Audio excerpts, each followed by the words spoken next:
ఏంటి ప్రతి ఒక్కరి చేతుల్లో మనీ లెక్కెడుతున్నారు అనుకుంటున్నారు కదా, ఆగండి ఇప్పుడే మీకు చెప్తాను ఏం జరిగిందో ఆ విషయం కూడా ఇప్పుడు మీకు.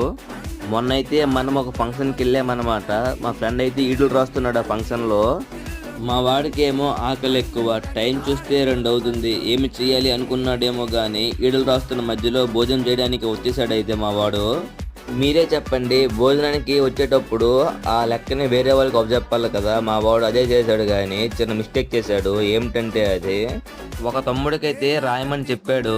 ఆ తమ్ముడు బాగా రాశాడు కానీ ఈ అమౌంట్ లెక్క పెట్టేటప్పుడు కొంత అమౌంట్ షార్టేజ్ అయ్యిందంట. అదే ఇప్పుడు మేము లెక్క పెడుతున్నాము. మాకు కూడా షార్టేజ్ లాగే అనిపిస్తుంది. ఎందుకంటే కన్ఫ్యూజ్ చేసాడు ఆ తమ్ముడు మాకైతే. ఒక 6 టైమ్స్ లెక్క పెట్టిన తర్వాత కరెక్ట్గా వచ్చింది అమౌంట్ అయితే. అప్పుడు అందరూ ఊపిరి పీల్చుకున్నారు. ఎందుకంటే మనకి నమ్మకం మీద ఇచ్చేటప్పుడు మనం కూడా అంతే నమ్మకంతో వాళ్ళకి ఇచ్చేవాలి కదా.